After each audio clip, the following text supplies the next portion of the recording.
배움에는 끝이 없다. 좋은 사람, 훌륭한 사람이 될 수 있도록 자연이 우리에게 준 선물은 이성이네. 우리의 육체는 단지 의사가 고치기 위해, 스포츠 트레이너가 훈련시키기 위해, 그리고 농부의 밭을 갈기 위해 준비된 것이지. 전문성을 갖추기는 어렵다. 자기 분야에 대한 재능이 있어야 함은 물론이고, 오랜 기간 동안 경험도 있어야 한다. 하지만 어느 분야에서든지 전문가의 반열에 오른 사람들을 보면 공통점이 있다. 자기 분야에 대한 확고한 자부심이 있되 오만하거나 교만하지 않다는 것이다.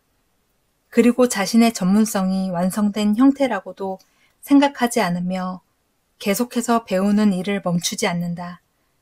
스토아 철학에 따르면 인간의 이성이야말로 우리가 전문성을 갖추고 훌륭한 사람이 되기 위해 필요한 자산이다. 그러므로 이성을 스스로 통제할 수 있도록 훈련해야 한다.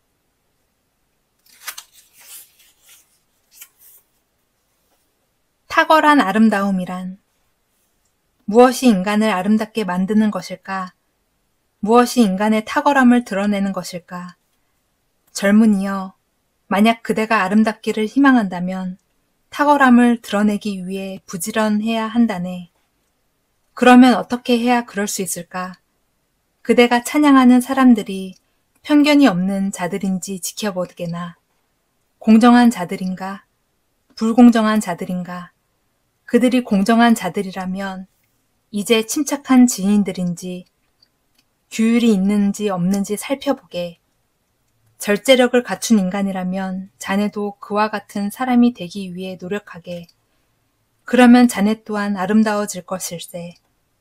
만약 이런 자질들을 조금이라도 무시한다면 아무리 책을 많이 읽어도 자네는 아름다움을 드러낼 수 없을 것이네. 아름다움에 대한 현대의 개념은 우스꽝스럽다.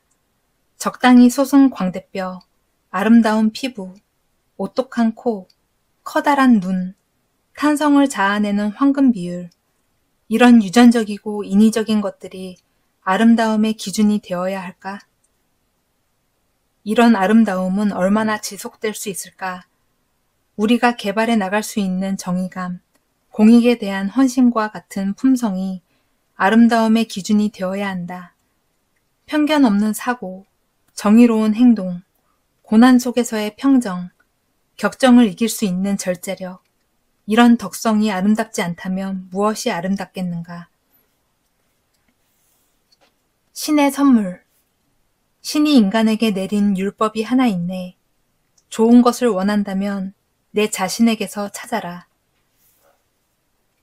오늘도 좋은 하루를 보낼 수 있는 방법이 있다. 바로 좋은 일을 하는 것이다. 우리에게 즐거움이 가져다주는 원천은 대개 통제 밖에 있거나 재생이 불가능한 자원이다. 하지만 오직 한 가지만은 언제나 우리의 것이다. 우리 안에 있는 것은 모두 우리의 것이다. 그런 의미에서 아메리칸 인디언의 경구는 스토아 철학의 생각과 비슷하다. 신은 악마가 인간의 행복을 앗아가지 못하도록 가정, 안전한 장소에 숨겼다네. 그곳은 바로 인간의 마음속이라네.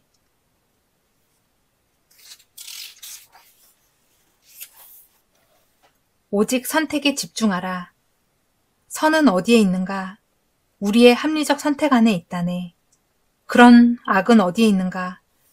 이건 역시 우리의 합리적 선택 안에 있다네. 그렇다면 선도 악도 아닌 것은 어디에 있을까? 젊은이, 그런 것들은 우리의 합리적 선택 바깥에 있다네. 어떤 일이 일어나면 우리는 그것이 의미하는 바를 궁금해한다. 마치 다양한 결정을 내리기 전 깊이 생각하는 것과 같다. 기억하자. 옳은 일은 항상 자신이 내린 합리적 선택으로부터 온다. 그것이 어떤 보상을 갖고 올지는 알 수 없다. 그것이 성공을 담보하는지도 알 수 없다. 다만 옳은 선택이라는 것만 알 수 있을 뿐이다. 에피테토스의 금원은 이 모든 것으로부터 명료함과 확신을 획득할 수 있도록 돕는다. 이것은 좋은 것인가, 나쁜 것인가, 옳은 일인가, 잘못된 일인가, 그 밖에 나머지는 무시하라. 오직 선택에만 집중하라. 카르페 디엠. 성심을 다해 시작하도록 하세. 잡념을 불러일으키는 것들은 한쪽으로 치워두고 단일한 목표를 향해 매진하도록 하게. 시간은 멈출 수 없다네. 그것이 우리를 뒤에 남겨두고 화살처럼 날아가기 전에 우리는 목표를 향해 매진해야 하네. 하루하루가 모든 날들의 가장 최고의 날임을 깨닫고 온전히 우리의 소유로 만들어야 하네. 그것이 저 달아나는 것을 붙잡는 유일한 길이라네. 오늘은 우리에게 주어진 딱 한 번의 기회다. 이를 소유하기 위해 허락된 시간은 24시간 뿐이다. 그런 다음 하루는 사라지고 영원히 다시 돌아오지 않는다. 주어진 하루를 어떻게 살 것인가? 할 수 있는 만큼 최선을 다할 수 있는가? 현재가 손에서 빠져나가 과거가 되기 전에 오늘을 어떻게 관리해야 할까? 어제 무엇을 했냐고 물어올 때 어느 누구도 아무것도 하지 않았다 라고 대답하고 싶어 하지는 않을 것이다. 카르페 디엠. 이 순간을 잡아라. 그리고 현재를 즐겨라.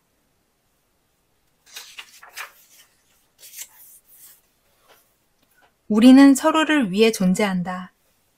공동체와 고립되어 살아가는 사람을 찾는 것보다 땅에 떨어지지 않는 사물을 찾는 것이 더 빠를 것이다. 아우렐리우스와 스토아 철학자들은 뉴턴의 역학을 몰랐다. 하지만 그들은 물질이 반드시 땅에 떨어진다는 사실을 알고 있었다. 아우렐리우스는 이 사실을 인간관계의 비유로 활용했다.